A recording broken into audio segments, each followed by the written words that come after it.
सुबह उठते ही झटके से बिस्तर से कूद पड़ना आपको एक्सरसाइज नहीं करता है, मस्तिष्क में सूक्ष्म रक्त धक्का, और यही चुपचाप 71 साल के शर्मा जी की जान ले गया। नमस्कार, मैं डॉक्टर अनिल वर्मा, जेरियाट्रिक चिकित्सा में 40 वर्षों का अनुभव रखने वाला वरिष्ठ डॉक्टर। यह वीडियो केवल सामान्य जानकारी देता है। कोई भी बदलाव शुरू करने से पहले अपने चिकित्सक से अवश्य परामर्श करें। 60 की उम्र पार करने के बाद हमारी रक्त नलिकाएं रबर जैसी लचीलापन छोड़ धीमे धीमे कांच जैसी नाजुक हो जाती है। सुबह के समय जब रक्तचाप रात भर नीचे रहता है, अगर आप अचानक उठते, तेजी से झुकते या बिना जल सेवन के दवाएं निगलते हैं तो दिल दिमाग पर माइक्रो शॉक पड़ता है। नतीजा, अचानक चक्कर, गिरना अथवा हृदय धमनी में छोटा सा थक्का। इन सूक्ष्म घटनाओं का जोड़ महीनों में बड़ा हादसा बन सकता है। शोध बताता है कि 70 से अधिक आयु समूह में 35% आकस्मिक स्ट्रोक सुबह की पहली आधे घंटे की भूलों से जुड़ा है। इसलिए आज हम 3 जानलेवा आदतें पहचानेंगे और सीखेंगे कि उन्हें सुरक्षित, सरल तरीके से बदलना कैसे है। नंबर 1, बिस्तर छोड़ने से पहले 3 कदम था। गहरी नींद के दौरान हमारी रीढ़ की कुशन डिस्कें स्पंज की तरह तरल सोख कर फूल जाती हैं। यही कारण है कि सुबह उठते वक्त कद आधा सेंटीमीटर तक ज्यादा नजर आता है, लेकिन यह फूलना अस्थायी लचीलापन देता है। अचानक दबाव पड़ते ही डिस्क सिकुड़कर आसपास की नसों पर खिंचाव डाल सकती है। यहीं से पीठ या पैरों में चुभन शुरू होती है। 60 से अधिक की अवस्था में ये नसें पहले ही सेंसिटिव होती हैं, इसलिए जरा सी झटकेदार हरकत तेज बिजली सी पीड़ा बनकर फैल सकती है। सोने के दौरान रक्तचाप गिरावट की रात की घाटी में चला जाता है। जैसे ही आप सिर उठाते हैं, दिल को गुरुत्वाकर्षण के खिलाफ ऊपरी हिस्सों में रक्त पंप करना पड़ता है। युवा दिल यह बदलाव आसानी से झेल लेता है, पर वरिष्ठ हृदय में वाल्व सख्त व नलिकाएं संकुचित होने के कारण यह क्षणिक दबाव तल अब एक बड़ा झटका बन जाता है, जिसे चिकित्सा भाषा में ऑर्थोस्टैटिक हाइपोटेंशन कहा जाता है, यानी अचानक बैठने खड़े होने पर रक्तचाप का गिरना, नजर धुंधलाना, कान में सन्नाटा या सीधा गिरना। ये सब उसी क्षण के दुष्प्रभाव हैं। कई लोग सोचते हैं कि जल्दी उठकर काम निपटा लूंगा तो दिन अधिक मिलेगा, पर आंकड़े बताते हैं कि गिरकर कूल्हे या कंधे तुड़वाने वालों में 42% हादसे 5 बजे से 8 बजे के बीच होते हैं। बाहरी फर्श या स्नान घर नहीं, बल्कि सबसे ज्यादा गिरावट बिस्तर से उठते ही पांव का दिशा भ्रम होने से होती है।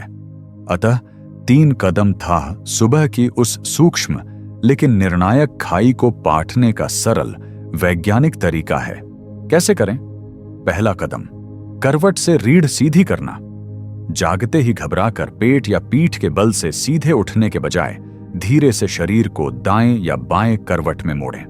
बाजू को तकिए के समान सामने फैलाएं ताकि कंधे पर अनावश्यक भार न पड़े। यह स्थिति रीढ़ के प्राकृतिक एस आकार को सुरक्षित करती है और डिस्कों को अचानक दबी चपेट से बचाती है। करवट लेते समय धीरे धीरे घुटनों को मोड़कर पेट की ओर खींचें। यह लंबर क्षेत्र में तनाव घटाता है। दूसरा कदम, गुनगुने पानी के 2 घूंट। बिस्तर के पास रात से रखा ढक्कनदार गिलास रखें। करवट की स्थिति में ही सिर थोड़ा ऊंचा उठाकर 2-3 घूंट गुनगुना पानी लें। यह छोटी सी मात्रा भी मुंह का सूखापन हटाकर निगलने की मांसपेशियों को जागने का संकेत देती है। साथ ही पेट में हल्का भार बनाकर रक्तचाप को बेहद मुलायम तरीके से ऊपर लाने में मदद करती है। ठंडा पानी नहीं लें, क्योंकि इससे वागस नर्व पर ठंडा शॉक पड़ सकता है। तीसरा कदम, घुटनों को नीचे लटकाकर टखने घुमाना। करवट वाली मुद्रा से दोनों हथेलियों को बिस्तर पर टिकाकर धड़ को सीधा बैठाएं। अब पैरों को बिस्तर के किनारे से नीचे लटकाएं। 30 सेकंड तक पंजों को क्रमशः भीतर बाहर तथा गोल घुमाएं। इससे पिंडलियों की मसल पंप नसों से खून ऊपर चढ़ाती है और दिमाग को पर्याप्त ऑक्सीजन भेजती है। उसके बाद हाथों का हल्का दबाव लेकर स्थिर बैठें। आंखें खोल बंद करते हुए 20 गहरी श्वास गिनें। यह माइंड बॉडी तालमेल सुनिश्चित करता है कि संतुलन केंद्र पूरी तरह सक्रिय हो चुका है। सुरक्षा नोट: सिरहाने नाइट लैंप या टॉर्च रखें ताकि अंधेरा अस्पष्टता न बने। बिस्तर की ऊंचाई इतना हो कि पैर सहज लटकें। बहुत नीचे या ऊंचे पलंग से संतुलन बिगड़ता है। पास में कोई डीली चप्पल न रखे। पहले पूरा संतुलन आए, फिर ही पांव जमीन पर टिकाए। जिनको घुटनों में गठिया है वे तकिए को घुटनों के बीच रखकर करवट बदलें, इससे जोड़ पर दबाव कम होगा। Case study. राजस्थान के 74 वर्षीय रामलाल जी रोज बिस्तर से उठते ही लू से पानी भरने भागते थे। 2 बार गिरकर कूल्हे में हेयर लाइन फ्रैक्चर हुआ। मैंने उन्हें 3 कदम थाह सिखाया। 6 महीने में कोई गिरावट नहीं। कमर दर्द 60% घटा और अब वे नाती के साथ सुबह की सैर का आनंद लेते हैं। Micro test. कल सुबह अलार्म बंद करने के बाद घड़ी देखें। 90 सेकंड 3 कदम थाह अपनाएं। फिर खड़े होकर दीवार घड़ी का समय नोट करें। अगर सिर हल्का सा भी घूमे बिना आप सीधा चल पाए तो समझिए यह नई आदत सफल रही। दोपहर में वही समय वापस याद करें और तुलना करें कि ऊर्जा स्तर कितना बेहतर लगा। नंबर 2, खाली पेट चाय बिस्कुट नहीं, सुजल संतुलन। रात भर शरीर पार्श्व शांति की स्थिति में रहता है। हम न खाते न पीते, फिर भी त्वचा, फेफड़े और गुर्दे हर घंटे थोड़ा थोड़ा पानी बाहर निकालते रहते हैं। इस अदृश्य निर्जलीकरण से प्रातःकाल हमारी रक्त मात्रा लगभग 6 से 8% घट जाती है। घना हुआ रक्त गाड़ी की मोटी चासनी जैसा ठहराव पैदा करता है, जिससे दिल को हर धड़कन में अतिरिक्त जोर लगाना पड़ता है। यदि इसी घड़ी आप खाली पेट कैफीन भरी चाय या मीठा बिस्कुट लेते हैं तो कैफीन तंत्रिका तंत्र को उत्तेजित कर रक्तचाप चढ़ा देती है, जबकि रिफाइंड चीनी शर्करा स्तर को झटके से ऊपर फेंक कर कुछ ही मिनटों में नीचे गिरा देती है। यह ऊपर नीचे का झूला वरिष्ठ आयु की संवेदनशील धमनी दीवारों पर दोहरा आघात करता है। पहले खिंचाव, फिर डीली गिरावट। परिणाम स्वरूप धड़कन अनियमित हो सकती है, हल्का कंपन या पसीना आ सकता है और मस्तिष्क को रक्त नहीं मिलने से चक्कर का खतरा बढ़ जाता है। 60 से अधिक की उम्र में पेट की आंतरिक परत म्यूकोसा भी पतली और धीमी मरम्मत वाली हो जाती है। खाली पेट कैफीन तेज अम्ल स्राव को भड़काती है। एसिड सीधे नाजुक परत से टकराता है, जिससे जलन, उलझन या गैस बनती है। वर्ष दर वर्ष यही आदत गैस्ट्राइटिस, अल्सर या आयरन शोषण की कमी तक ले जा सकती है। इसीलिए सुजल संतुलन सिर्फ हाइड्रेशन नहीं, बल्कि पेट, दिल और दिमाग तीनों की सुबह की सुरक्षा कवच है। कैसे करें? 1. पहला घूंट गुनगुना जल प्लस सेंधा नमक 30 सेकंड। बिस्तर थाह पूरी होने के तुरंत बाद 250 मिली गुनगुना पानी लें। तापमान इतना हो कि होंठों को न गर्म लगे न ठंडा। यह नसों को शीत या उष्ण आघात से बचाता है। पानी में सिर्फ चुटकी भर सेंधा नमक डालें। यह सोडियम पोटेशियम संतुलन को धीरे से पुनर्स्थापित करता है, जिससे रक्तचाप सधे हुए ढंग से सामान्य स्तर को लौटता है। साधारण नमक नहीं, क्योंकि वह परिष्कृत होकर आयोडीन अव क्षुद्र रासायनिक अवशेष ला सकता है। 2-15 मिनट रुकें। Digestive prime time. यह विराम अमाशय को तरल को आगे बढ़ाने और अग्नाशय को हल्का एंजाइम स्राव करने का मौका देता है। यदि आप तुरंत चाय पी लेंगे तो कैफीन इस प्रक्रियात्मक तालमेल को बाधित कर देगी। मोबाइल पर समय देख देख कर गिनें ताकि आदत स्वचालित बन जाए। यह भी ध्यान रखें कि इस दौरान तीव्र उठक बैठक न करें, क्योंकि रक्त अब भी पतला होने की प्रक्रिया में है। 3 मुट्ठी भर बादाम अखरोट या 1 कली कच्ची लहसुन 2 मिनट। बादाम अखरोट में अच्छे वसा, मोनो अनसैचुरेटेड व मैग्नीशियम होते हैं, जो हृदय धमनी को चिकना रखते हैं और सुबह सुबह सूक्ष्म सूजन को कम करते हैं। जिन्हें दांत की समस्या है वे भिगोए हुए बादाम छील कर लें। यह नर्म होते हैं और पचने में सरल। लहसुन की 1 कली प्राकृतिक एंटी हाइपरटेंसिव है। इसमें एलिसिन यौगिक रक्त वाहिकाएं हल्के से फैलाता है, लेकिन अधिक लहसुन खाली पेट उल्टी जैसी अनुभूति करा सकता है, इसलिए मात्रा सीमित रखें। 4. अब चाय, लेकिन संयमित 5 मिनट। यदि चाय आपका संस्कार है तो ऊपर के चरणों के बाद ही लें। अदरक या हल्की इलायची, दालचीनी डालने से कैफीन दुष्प्रभाव कम होते हैं और पाचन सुधरता है। चीनी की जगह शहद या स्टीविया पत्ती प्रयोग में लाएं। दोनों का ग्लाइसेमिक सूचक नीचे है, जिससे रक्त शर्करा क्रमिक ढंग से बढ़ती है।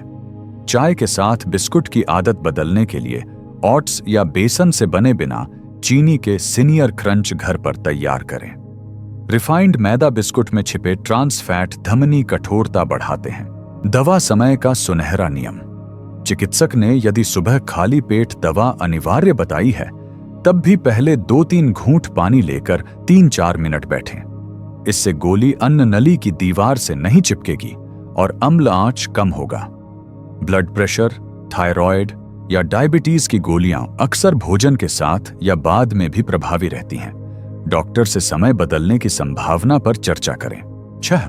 पर्यावरण सहायक उपाय।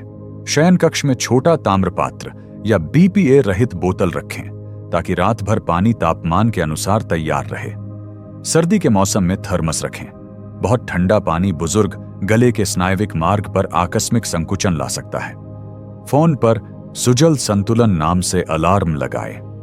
व्यवहार वैज्ञानिक शोध बताता है कि आदतों को नाम देने से उनका पालन 22% तक बढ़ जाता है। Case study. दिल्ली की 72 वर्षीय सुधा मेम रोज सुबह खाली पेट ब्लड प्रेशर की गोली व चाय लेती थीं। नतीजा, अक्सर मिचली और चक्कर। सुजल संतुलन शुरू करने के 10 दिन में चक्कर बंद, पेट में जलन गायब और डॉक्टर ने दवा की मात्रा 25% घटा दी। Micro test. अगली सुबह अलार्म के बाद घड़ी देखिए। पहले 250 मिली गुनगुना पानी प्लस सेंधा नमक लीजिए, फिर 15 मिनट ठहर कर भीगे बादाम खाइए। चाय उसी के बाद पिए। शाम को डायरी में नोट करें, क्या दिन भर सिर हल्का रहा? क्या बीच दोपहर शुगर क्रैश कम महसूस हुआ? 3 दिनों की तुलना में अंतर खुद दिखेगा। नंबर 3, पलंग से सीधे स्नान घर नहीं, प्राण संचलन वॉक। नींद के समय दिल की धड़कन प्रति मिनट 10 से 15 बार कम हो जाती है और धमनियां हल्के संकुचन में रहती हैं। जैसे ही आंख खुलती है, गुरुत्वाकर्षण खून, जो रात भर समान रूप से बटा था, को अचानक पैरों की ओर खींचता है। अगर आप उसी क्षण ठंडे गर्म पानी के छींटे ले लें या फर्श पर झुकें, तो नसों को दोहरा झटका मिलता है। पहला, रक्तचाप क्षण भर के लिए गिरता है। दूसरा, शावर के तापमान से धमनियां तीव्र फैल सिकुड़ती हैं। इसे चिकित्सकीय भाषा में वेसोडायनेमिक शॉक कहा जाता है। परिणाम, ब्रेन फॉग, धड़कन तेज, चक्कर या गिरावट का जोखिम। 70 से अधिक आयु में जहां संतुलन इंद्रियाओं, वेस्टिबुलर सिस्टम पहले ही धीमी हो चुकी होती हैं, वहां यह अचानक परिवर्तन डबल पंच बनकर खतरनाक हो सकता है। इसके विपरीत, बिस्तर से उठने के बाद महज 5 मिनट की मध्यम चाल, प्राण संचलन वॉक, खून को पंजों से मस्तिष्क तक क्रमिक रूप से आगे बढ़ाती है। कंधे घुमाने व धीमी गर्दन दाएं बाएं मुद्रा से प्रोप्रियोसेप्टर्स सक्रिय होते हैं, जो मिड ब्रेन को बताते हैं कि शरीर कहां है। इस सिग्नलिंग से संतुलन केंद्र पूरी तरह जागता है। वहीं गहरी श्वास फ्रेनिक नर्व को उत्तेजित कर फेफड़ों की पोरियों में जमे कार्बन डाइऑक्साइड को बाहर निकालती है, जिससे मस्तिष्क को शुद्ध ऑक्सीजन पहुंचती है। कुल मिलाकर यह छोटी सी वॉक हृदय, फेफड़ा, मस्तिष्क तीनों को दिन की पहली धुन में एक साथ साधती है। कैसे करें? जल सेवन के तुरंत बाद चाल शुरू करें। लगभग 30 सेकंड तैयारियां। सुजल संतुलन का पानी पीते ही चप्पल पहने। फर्श ठंडा हो तो नसें सिकुड़ सकती हैं। घर के सबसे लंबे सुरक्षित मार्ग की कल्पना करें। शयन कक्ष, ड्राइंग रूम, रसोई का घेरा या बरामदा। पहली 100 कदम। घुटना पैर जोड़ें, चाल धीमी मगर सतत हो।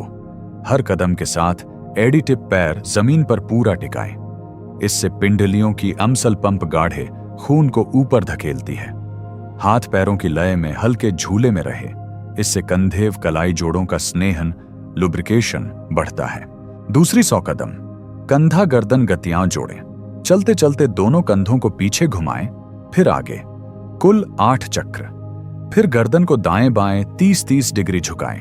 हर झुकाव पर 3 सेकंड ठहरें। यह रक्त को कशेरुक धमनी, वर्टिब्रल आर्टरी, पथ से मस्तिष्क के पिछली ओर पहुंचाता है, जहां संतुलन का मुख्य परिसर है। तीसरी 100 कदम। प्राण, श्वसन ताल। 5 कदम नाक से गहरी श्वास, अगले 5 कदम मुंह से धीमा श्वास त्याग। यह 5-5 रिद्म हृदय दर को स्थिर करती है, हार्ट रेट वेरिएबिलिटी सुधरती है, जिससे रक्तचाप अचानक न उछले न गिरे। अंतिम 10 सेकंड ठहरना व मूल्यांकन। 5 मिनट पूरे होने पर शांत खड़े हों, दोनों हथेलियों को नाभि पर रखें, जलोदर डायाफ्राम का हल्का उतार चढ़ाव महसूस करें। यदि सांस फूल रही हो, अगली बार गति और कम रखें। लक्ष्य है सहजता, स्पर्धा नहीं। सुरक्षा संकेत: फिसलन रहित चप्पल पहने, स्लीपर के पिछले पट में ग्रिप लाइन हो, जिनका घुटना कमजोर है वे फर्नीचर या दीवार के पास ही घेरा बनाएं। चलने के दौरान फोन या अखबार न पढ़ें। दृष्टि सामने 3 से 4 मीटर दूर टिकाएं। घर में पालतू जानवर हों तो पहले उन्हें अलग कमरे में रखें ताकि टकराव न हो। वॉक के बाद स्नान। 5 मिनट चलते ही त्वचा का रक्त प्रवाह 20% बढ़ जाता है। तब स्नान का तापमान गुनगुना या ठंडा धीरे धीरे सहन होता है। धमनियां झटके से नहीं फैलती। शावर लेते समय पहले पैर पिंडलियों पर पानी डालें, फिर ऊपर आए। यह हीट ग्रेडियंट को धीरे बदलता है। केस स्टडी: बेंगलुरु के 78 साल के जोसेफ साहब नहाते समय अक्सर सिर चकराता था। प्राण संचलन वॉक जोड़ने पर 1 महीने में उनकी गिरावट आशंका शून्य हो गई। नींद गहरी रहने लगी और उन्होंने पैदल चलने वाला स्मार्ट बैंड 4000 कदम तक बढ़ा लिया। माइक्रो टेस्ट: कल सुबह बाथरूम जाने से पहले 300 कदम घर में नापें। कदमों की गिनती नोट कीजिए। कल्पना कीजिए आपका शरीर एक सुरभित बगीचा है। बगीचे की मिट्टी, रक्त संचार को आप 3 कदम थाह से धीरे धीरे जगाते हैं। फिर सुजल संतुलन का पानी डालकर जड़ों को पोषण देते हैं। और प्राण संचलन वॉक वह शुरुआती धूप है जो हर पत्ती को ऊर्जा देती है। जब ये 3 कार्य क्रम में होते हैं तो बगीचा निरंतर महकता है और कोई भी बेवक्त तूफान, स्ट्रोक या गिरावट उसे उखाड़ नहीं पाता। कमेंट में लिखिए आज से आप इन 3 में से कौन सा स्तंभ पहले अपनाएंगे। अगर यह ज्ञान काम आए तो लाइक कीजिए, चैनल स्वर्णिम सलाह को सब्सक्राइब करें और इसे अपने माता पिता या 87+ मित्रों के साथ साझा करें। अगले वीडियो में हम बात करेंगे देर रात की एक आदत जो नींद छीने जाती है और दिल की धड़कन बढ़ाती है। तब तक स्वस्थ रहिए, मुस्कुराइए, क्योंकि आपका बगीचा आपकी जिम्मेदारी है।